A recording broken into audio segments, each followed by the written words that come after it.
Hi everybody, it's Sarah Cray with Let's Make Art, and today I'm introducing you to July. You might be like, but it's July 1st. Yes, it is. So these projects that I'm about to show you, you can immediately start painting, okay? Excellent. Which I'm pretty excited about. So for the month of July, I don't know if you guys know this, July is World Watercolor Month. And I thought, what better way to celebrate watercolor than if we were to paint Colored water. water? Oh. So was I close? You were, I mean, that was it. All right. We're doing water. So you want to see our first project? Yes. Drum roll, please, Michael. Realistic waves. Oh my gosh. Listen, I came into this thing being like, I'm going to learn how to paint water. I'm going to learn how to paint waves, and I'm going to share what I learned, and we are going to do it. Mm-hmm. So that's what we're doing. I'm super excited about this. I'm really proud of this work. I'm really proud of the education behind this work. And I think that after this month, you guys will have a better understanding of how to approach water, how to approach waves, all of that kind of stuff. Okay? I can't believe how realistic that looks. I mean, like, honestly, no joke, I was looking for these paintings to present to you, and it was there, but I kept on thinking it was a photograph. So I was just like, where is the painting? And then I looked closer. I'm like, oh, this is a painting. It's not a photograph. And then I was just like, hello. Look at what I did. Okay, so that's project 1. Okay. Ready for project 2? Yes. Drum Drum roll. roll, please. Turquoise waves. Oh, yeah. Now, I wanted to, this is another waves project, but again, that is what we're focusing on. I really want you guys to feel comfortable painting water. So I did it in a different orientation with a horizon line.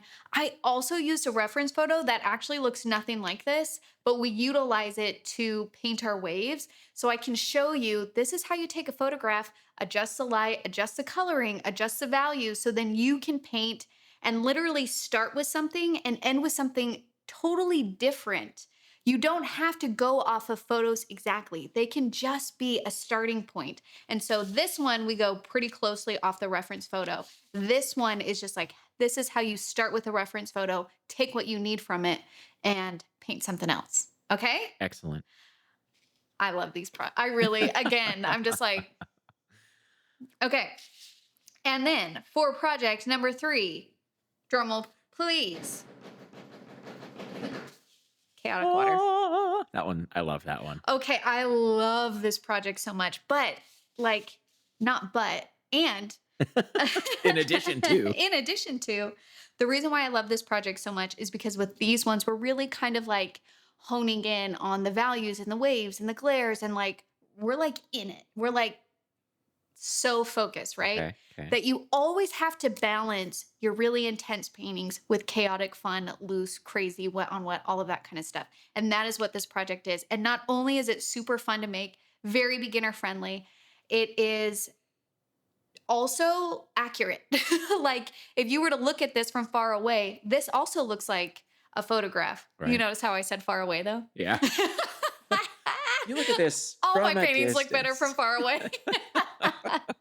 But honestly, there's nothing wrong with that. Have you heard of Monet? Hello? Yeah. Okay. Right. But what I'm saying is, we start with these, and if you want to switch up the order, feel free to, but we are pairing like strong technique, focus, zoned in, and then also we need one that's play, that's loose, that's wet on wet, that's bleed proof white and smearing and smudging and all of that kind of stuff. Because when you have both, that's when you keep creating. You're increasing your skill, and you're also letting your inner artist play. You need to have both. And if you're feeling like you're tired of painting, you're doing one too much, you got to have both, okay? All right. You guys want to see the bonuses? Yes. Okay. So here are the 3 projects celebrating water for World Watercolor Month. And then for our bonus project, Fire. that actually would have been cool. Nah, I did. I didn't do that though. I'm sorry. I had an idea. He had a better one. Sorry. All right. Drum roll again. Drum roll. We have someone swimming here. This is a person. This was one I painted in my journal. It's using the same tools that we utilized in these in these paintings. For this, I'm really excited to show you how to paint this. It seems, again, all of these paintings seem so difficult, but really we break it down, we use the technique, and it works. Okay. All right. And y'all know me, I can't just do one bonus. Okay. You want to see the second bonus? Yes. Ready? Yes. Drum roll again. Vibrant waves. Dang. And this is one where it's just like, okay, we've done waves, but we're trying to simplify it by doing it in one colorway or like more monochromatic. And here I'm like, I'm going to attempt doing a colorful sunrise because all of the color or sunset, all of the colors in the sky are reflected in the water. And you're just like, how do I paint that? Especially because watercolor is transparent. So like, blues and yellows make green. How do you handle that? So I took what I learned from all of these projects and then I decided to play and try something in my journal where we do more of vibrant, colorful waves. And I think it works. I think it's beautiful. And I'm excited to share that with you. So, in summary, we have realistic waves. How do I put these all in the same thing? Good luck. Good luck. Chaotic. And then we have turquoise waves. So we Okay. switch up the colors. Okay. And then we have these two bonuses. Okay. Love it. All water, all fun, all available right now. You can go to Let's Make Art and get them. Praise be Watercolor Month. Praise be to watercolor and water. Couldn't live without it. Literally. Literally, we would die. And that's not all. What are you doing to me? I'm not going to just walk away here without painting something. Let's paint something together. Okay. All right, let's paint some water. Okay. All right. I'm doing it. Let's do it. I would love if you just got a piece of paper wet with just water. You're like, and we're done. That would be the way to do it. I just thought, like, if we're celebrating World Watercolor Month and I'm introducing these projects, I can't walk away not painting something. I mean, hello, this is World Watercolor Month. Well, since this is a tutorial and I have one job, Sarah. Yeah. You know what my job is? To do the oath. To do the oath. Let's do the oath. Okay, let's do the oath. All right. I got my bell. You have your bell. I have my supplies. Raise your right hand. Repeat after me. I promise to be kind to myself. I promise to be kind to myself. I promise not to compare my Promise work. not to compare my work. And I promise to have fun. I promise to have fun. Thank you. Yeah. All right, this is what we're painting here, or this is what we're going to attempt to paint because I have never once tried painting something like this. Love it. And I don't know how it's going to turn out, but we're going to try it. Okay. Okay? All right. Let's just set that there. So, the first thing, whenever I look at a photo that I want to paint or like a new idea or something like that, I focus on the overall values and the composition, right? So, looking at my reference photo, my lightest lights is up here. My darkest darks are also up here. But if you notice, there's actually not that many dark darks. The most it goes to is like a medium dark, maybe. Like there is not any almost black values here. Okay. Okay.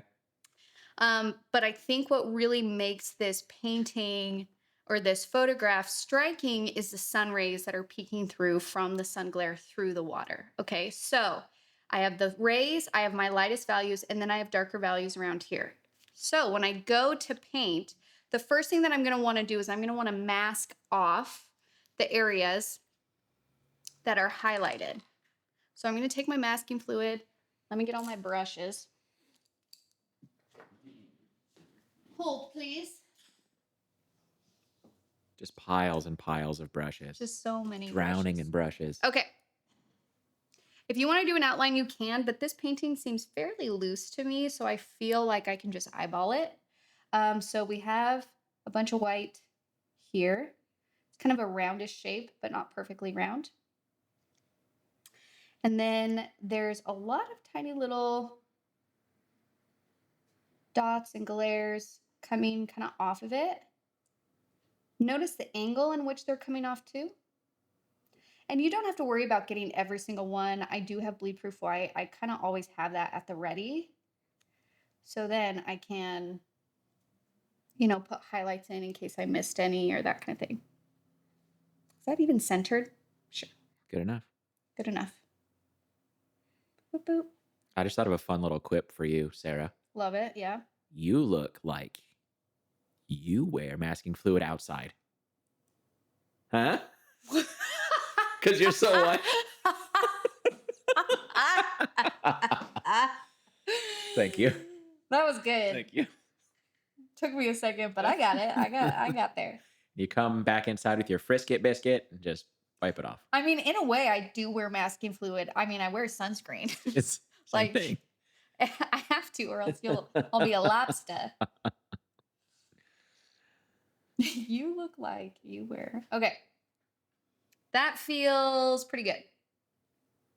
The hard thing about like masking fluid is sometimes I'm like, sure. And then I remove it and I'm like, what? So we're going to find out Sure. What? what happened here all the time. Okay.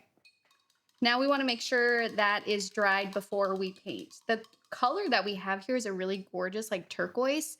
I'm going to use phthalo blue and Q gold and water because that mixture makes a really pretty kind of turquoisey color.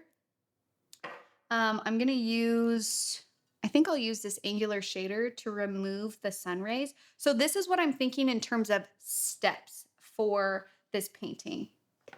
And I mentally kind of do this before I start, but also I give myself permission to like go out of order if I need to. It's kind of like whatever needs to happen. But overall, I'm going to want to do a medium wash of this blue. And then I'll go in and put in darker values near the top here to kind of mimic the waves that we're seeing along the top and a little bit in this midground. Also, if you squint your eyes, you'll notice that it gets darker at the very bottom of this. Do you see that? Mm-hmm. Do you see it as you're Yes. closing your eyes? Look closer. Squint your eye, close your eyes and then look Do you see it? at the photo. Do you see it? Okay, sorry. And then, so I gotta like mentally make sure it gets darker along the bottom. I'm gonna want to put in the darker values while it's wet because there's not really any hard lines. You can see that they kind of transition into each other. And then I'm gonna also remove the waves or the rays while it's damp. So in my mind, I'm like, all right, you gotta move quick here, okay? That's why your middle name's Ninja. Sarah Ninja Cray. Sarah Dandelion Ninja Cray. Yeah, that's that's it. And I will not be answering any questions about it. Okay, I'm gonna make sure this is dry. Is it okay to use a heated craft tool on masking fluid? I don't know. Sure. Sure. Feeling a little edgy right now. Okay.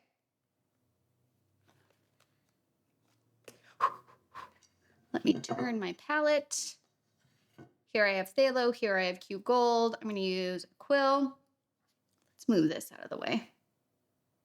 Well, I still want you guys to see it. All right. Let's do a little bit more Q gold so I get this gorgeous turquoisey color. And the trick here is to make sure you're using a good amount of water as well. This is a light value painting. And let's go for it. So I'm just using a quill, doing an all over wash, praying that my masking fluid is dry. Oh dear. And then let's do another layer along the bottom here.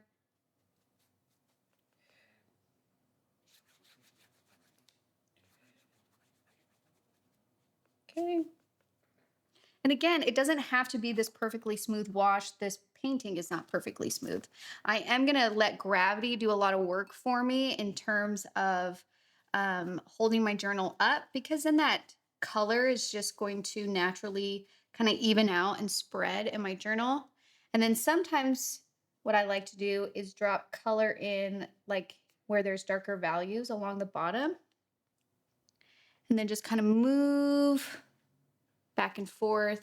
So I get a darker value, but it really diffuses out beautifully and naturally. Let's do a little bit more here.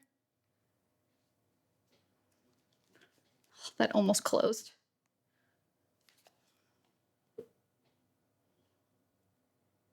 Sometimes I shake it, help it move. Professional. Get back. Ooh, that's gorgeous. And then while it's wet like this, what is this? This is a round 8, but you can use a long round 10, round 6, whatever. I'm going to start to put in some of those light, medium values to kind of mimic the shape of waves. They're kind of curved.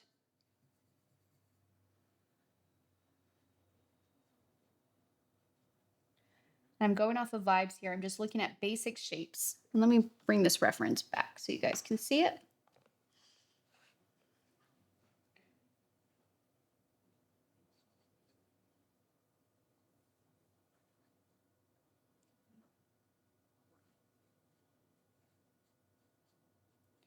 Now, the reason why we're putting in our dark values first before we lift out our rays is if you look, the rays also exist over the darker values, right? So if we were to do our rays and then put in our darker values, then the rays wouldn't be lifting out consistently across. Does that make sense? Uh-huh. And here I'm just seeing a lot of different values. So I'm not focusing too much on like, what is that? I don't know, but it's a little bit darker. So let's put in a little bit darker right here. I love this already. I mean, it's certainly pretty. The color alone.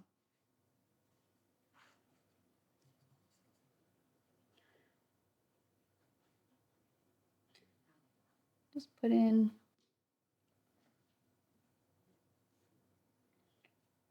Okay. And let's do another round of darker values while things are still a little bit wet.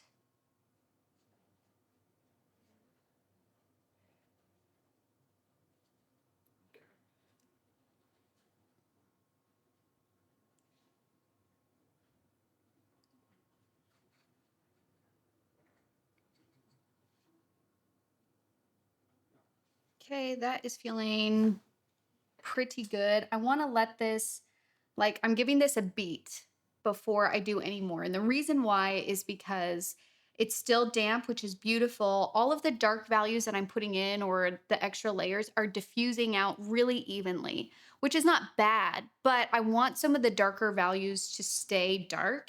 So sometimes you have to wait till your paper is more on the damp side than the wet side. So then those values kind of stay a bit more in place. Okay. Mm-hmm. I also will sometimes just. Yeah. That's that's the college degree speaking right there. This is what the professionals do. You're in rare form right now. I'm having a good time. Listen, we're painting water. Okay, now after that silliness, when I put in my darker values, you see how they're staying there just a little bit better than what they were doing before? Mm-hmm. I'm like mentally telling it to stay. Stay. Don't leave.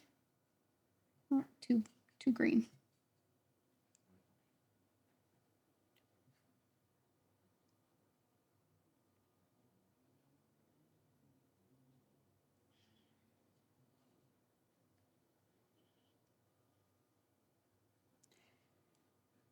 The interesting thing about watercolor too is it truly is like a trust fall where you're just like, I'm putting this in. I'm hoping it's going to turn out. You don't really know though until like things have dried and you remove the masking fluid and all of that kind of stuff. Because with watercolor, you can make adjustments, but you can't like start all over, you know? Mm-hmm. Okay, I'm putting in those kind of hints of waves. They're kind of swoops.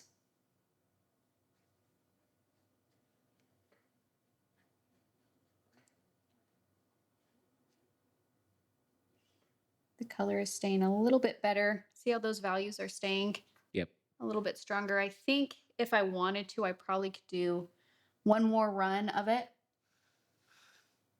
Be a professional. I'm gonna get a touch more phthalo because I used it all. You could be my Phthalo, Phthalo, be my That was good. Phthalo, That was good. Phthalo. But I have to say, and that you do not, your paint doesn't need to be fresh from the tube for this painting. And actually, it's a little bit better if it's not, because phthalo is such a strong color that when it's wet and it goes everywhere. It's consuming. And so I'm like being so careful about how much blue I'm touching so then it doesn't overtake everything. This would be the worst if you blew it. Huh? That was good. Thank you. That was really good. A little bit more.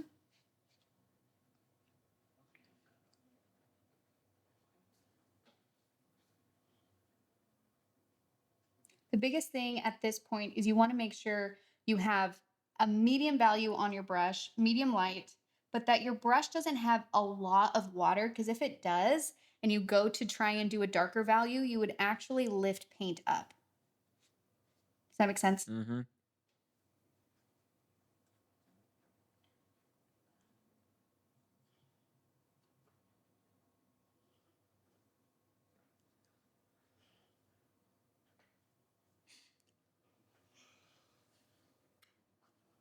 Okay. That actually feels pretty good. Oh, let me do more as I say that. You know me. Can't stop, won't stop. I will not be bound. I will not be bound. I will say one thing and do the opposite.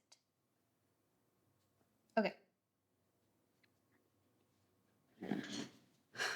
Yes, that looks great. Now, while things are wet, I'm going to take a brush. I want the brush to be super clean. And I'm going to attempt to take out the sun rays. And I say attempt because I don't know how this is going to go, but we're going to try it. When it comes to lifting out, what I do know is that you want to pay attention to the angles of the rays. And so what I do is I hold my brush up to the angle itself on the reference. And I say, this is the angle. So then when I go in, I just move my brush over and mentally make a line and say, that's the angle I'm going for. And I do that across. Okay, so then that way you know that your angles are accurate. The other thing is this is where I have more paint than down here. So if I were to pull from here, this dark value would actually drag into this area, which is not necessarily bad because I do see some of that. You see what I'm saying? Yep. So let's try that. But if it pulls too much into there, then I need to go the opposite way. Okay? All right. So let's actually try both and just see how it goes. So we have an angle kind of coming out here. I'm going to take this. I'm just going to press down. Cool. That actually did pretty good. Yeah, that's awesome. Let's do it again. Now you'll also notice on the areas where it's still very damp, that's just going to diffuse right back in. So you sometimes have to do a couple swoops, but make sure you dry your brush off and clean it off in between. Okay, let's do this angle. Okay, you see how that dragged in there? Mm-hmm. That's a darker value. So then I'm going to go, okay, what if I try it the opposite way? And you don't have to try and lift that up. It's fine. Make sure this is nice and clean. I'm going to do it next to it.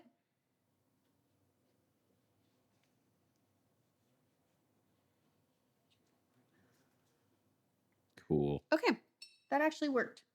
This makes me want to play Dave the Diver. Yeah, Dave the Diver is a really fun game if you guys need a game to play. I could tell that I spent a lot of time on the top part, but not on the bottom part because of how dry this is. Yeah. You see? Yep. So then I just have to make sure I go in with the damp brush and really lift. I'm going to try and work faster. Oh no, the line went crooked. It's all right. If it goes crooked, it's not a big deal. Just try and do the next one. It's diffraction or something. Something sciencey. There you go.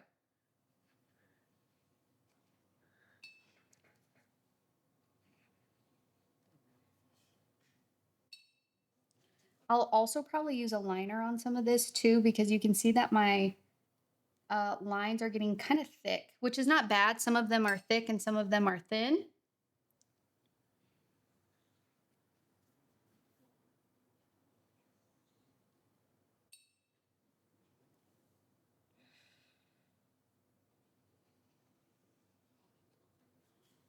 I wish that I would have done one more wash along the bottom. You see how there's not as much contrast down here Mhm. as there is on here? But that's okay. That's one of those things where it's just like this was our first time trying something. Sometimes it turns out perfectly and sometimes it doesn't. The other thing that if you're feeling brave, if you wanted to, you could do another wash right now and just be like, "Oh, you know what? It's really important to me that that stays dark." So you would basically just do a wash across the entire thing and then immediately start lifting out the rays. Should I try it? Yes. Okay. Like, why not? Why not? This is like, if it was just me painting this right now, I would. So let's try it.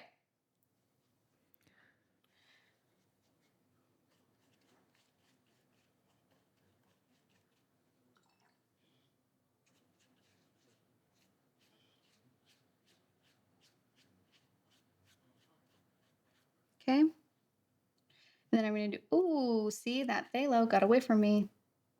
I forgot that it was wet.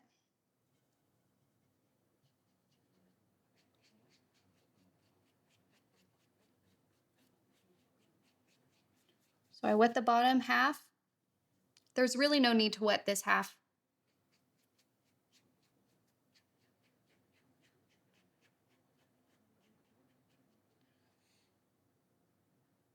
Okay.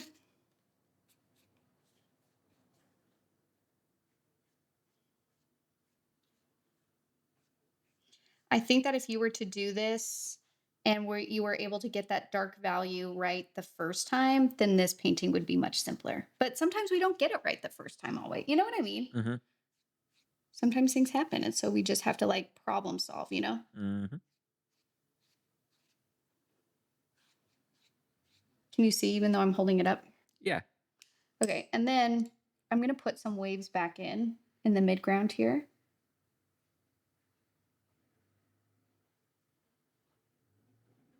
Because I don't want to lose those.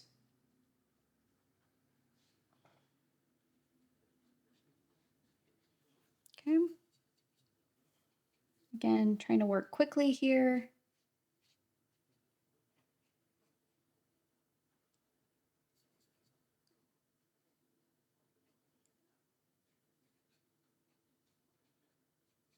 Okay. Now let's try lifting out.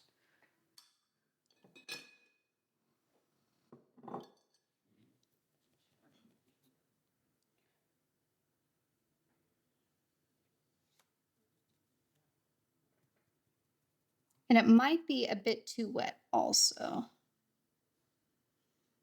But we're just going to try. And then sometimes I'll say, like, okay, I just need to be more patient because things are so wet that when I lift out, it's just seeping right back in. Honestly, I view watercolor kind of like a dance where it's just like sometimes because time is of the essence, you need to do things right then. You know what I mean? Like Yeah. pull it out right then. And then other times you got to go, oh, not yet. Just give it a minute.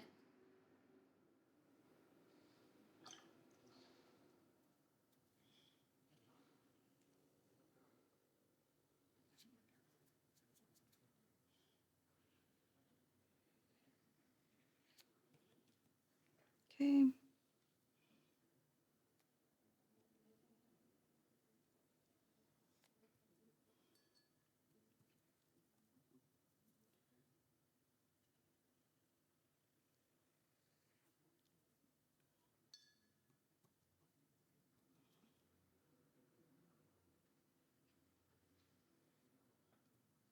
Okay, that's looking pretty good. This line got a little bit crooked here, so I'm just going to try and straighten that. And then let's try removing with our liner. Because sometimes our liner brush has a little bit more type of like precision. Nice. And I like doing both because the bigger brushes gets like a thicker area. And then you can use your liners for like the highlights, like the thin details, you know? Mhm. And then that way you have a range. Should probably try going the opposite way. I can probably put that back now too.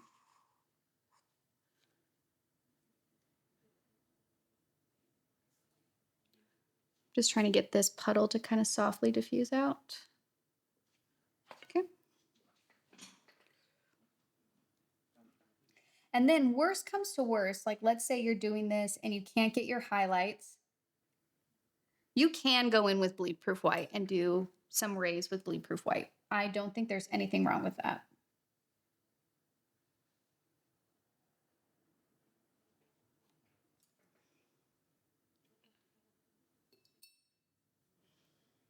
And I'm just going to keep going, keep lifting.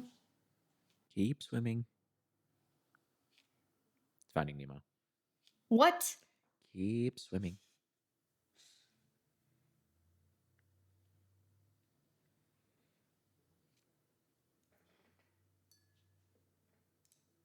The tricky part here, and you might be like, Sarah, it's all tricky. Yeah, it is. But at this point, the bottom, you remember when that dark blue was kind of going back in? It came back into it and kind of soaked up all of my highlights along the bottom. So I have to make sure I put those back in because the highlights still go across the entire thing. But make sure you rinse your brush off in between or else you'll be dragging that dark or that paint. You see how that I pulled it this way and then it stopped right there? Yep. So you want to drag out and then rinse your brush in between.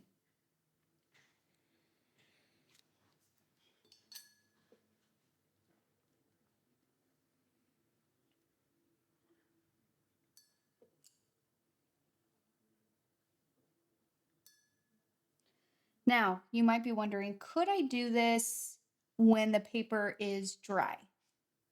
Like the sun rays. You can. You absolutely can.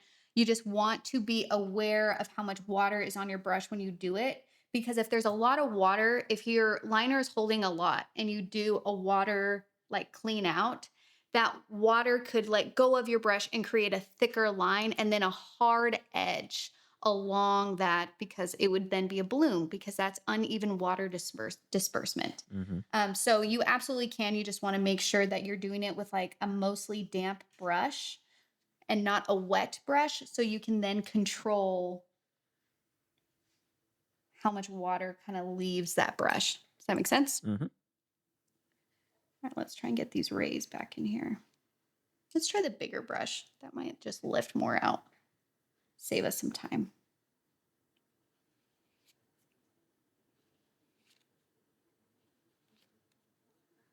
There we go.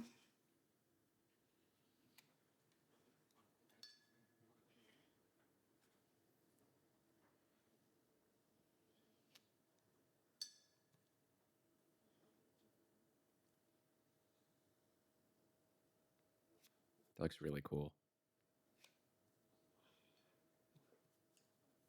And this is why we can't give up on a painting halfway through, even if we recognize something and say, oh, I wish I would have done this different. Sometimes you go, you know what? Let's just keep going. Or, you know what? Let me adjust it right now and just see what happens. And sometimes it turns out and sometimes it doesn't. And you just go, great. I learned something though. Next time when I go to paint this, I'll make sure I do it really dark that first time. And that will make this painting overall easier or faster.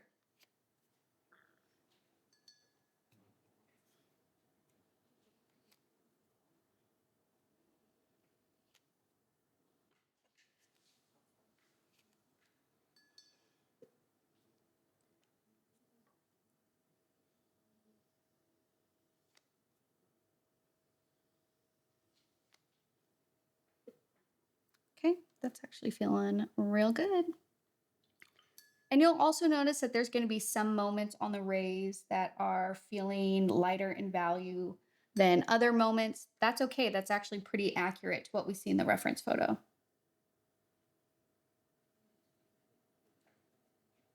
Okay. All right.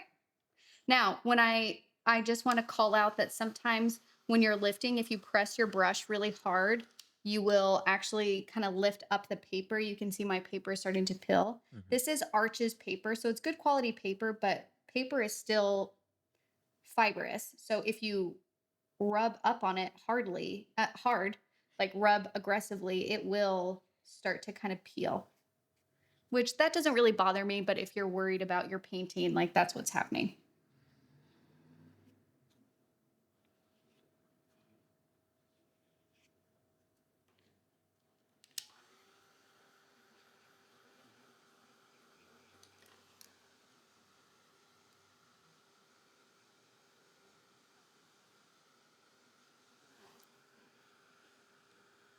I do feel like I lost a little bit of my wave texture and medium values kind of within here a little bit. So if you want to kind of work around your sun rays and try and put some of those in, you can, but it's kind of tricky to do that. So if you're feeling brave, give it a shot.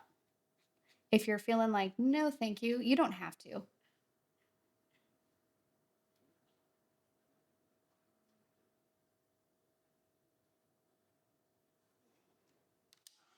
Sometimes it's just a few strokes just to get some different values in there, and that's all it needs to be. It doesn't have to be anything more complicated than that.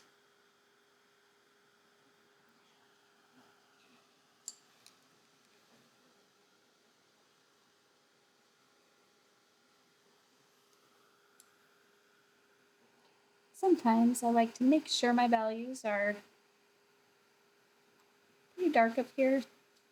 You can do dry brush if you want. I mean, it's kind of like a bubbly texture. And so, like, having some texture on your painting is accurate.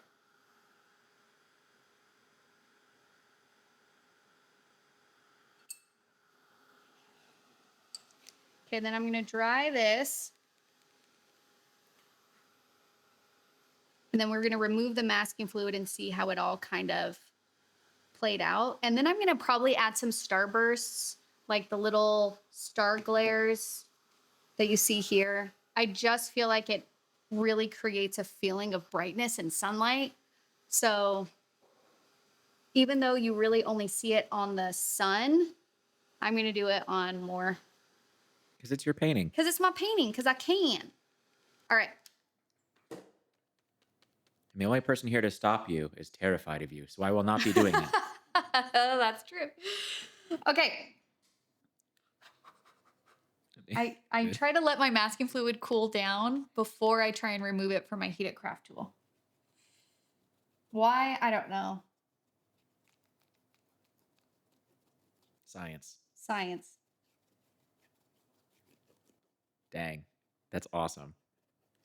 The other thing is, like, again, this is where the trust fall comes into play because you can't really see the highlights. You can't get a full sense of your painting until you remove the masking fluid to reveal the highlights. I'm noticing that this is a bit off center. No, it's perfect. But that's fine because we have bleed proof white and you can kind of center it up. And what I mean by that is like looking at where the sun is, it's mostly on the left-hand side. And then also the rays, looking at where the rays are coming out of, I feel like I need to have one here. You see that? Yes. So then, okay, no problems. Take some bleed proof white. And you want to just try and get the angle right.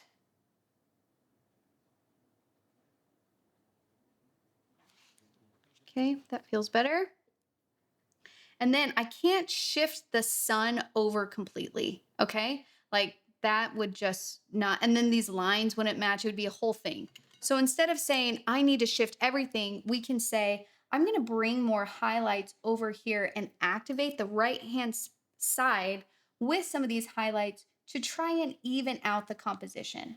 So this is where I'm gonna do some starbursts and then just see what that does.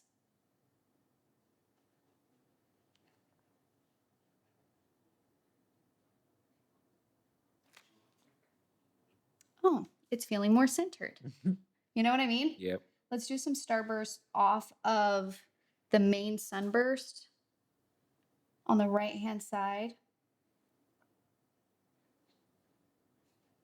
And do your best to try and make, you go tall on the top and the bottom and the sides, and then short on the ones coming from the, in between those. Does that make sense? Yep. Tall on the top, bottom, and sides, and then shorter. And then for fun, let's do some over here. Maybe a little bit smaller.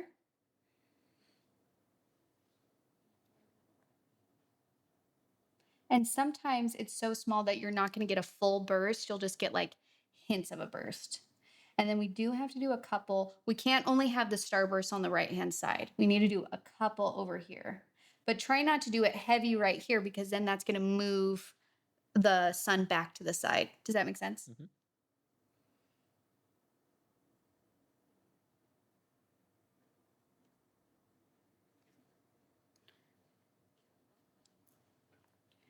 Let's do a sunburst here.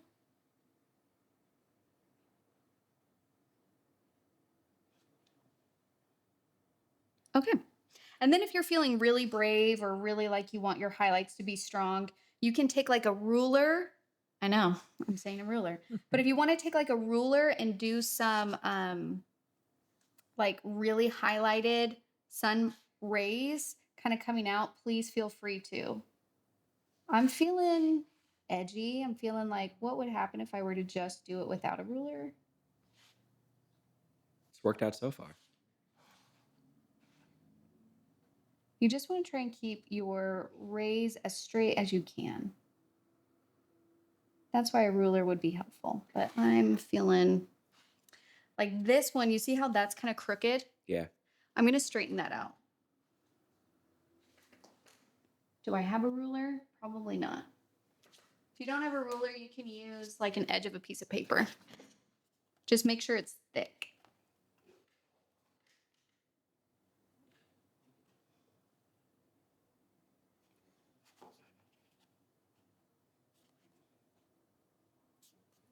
Kind of scared.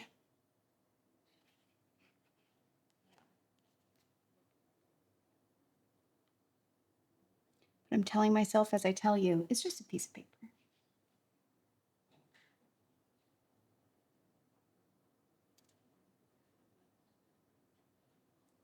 See what that did.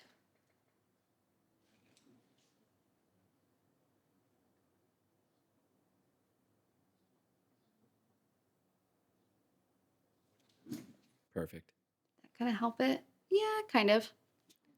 And then maybe I'll do another one going like this. Again, this is me just problem solving in real time. What were to happen if I were to try doing this or this?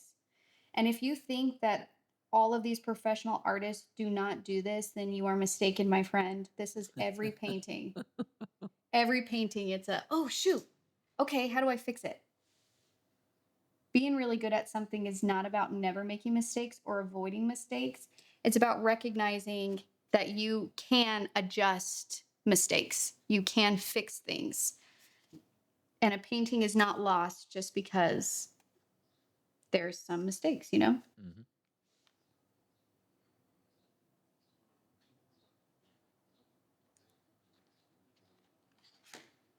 Okay. I'm going to do one more bleed proof white right here, kind of in between. Just because since I did them on the left hand side, I feel like it'd be weird if only one of my rays was bleed proof white. So we're going to add another. And a lot of the times that's what I do if I like accidentally mess up. If there's just one, it's an accident. If there's two, it's It's on on purpose. purpose. Yep. It's like having children. I'm just kidding, Adam. That was funny. Thank you. Lovely. You thought we were done. I'm just kidding. Chapter 2.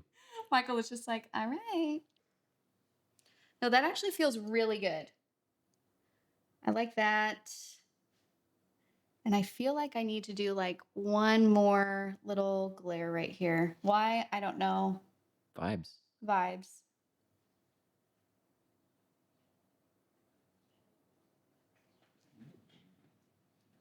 Yeah. All right. That feels good. If you want, you can always also like go back in and like soften some of these edges. So even though there's a bright white glare, there's usually a transition period between the bright white and the dark blue. Like this right here, that's a nice light value. That's a transition area. So sometimes I'll go in and just kind of take a damp brush and smear some paint around just to kind of like soften that. Mm-hmm. Okay. Let's remove the tape. Oh, I can see I did not paint that little corner. Quick. Damp brush. Here we go. There we go. Then let's dry it.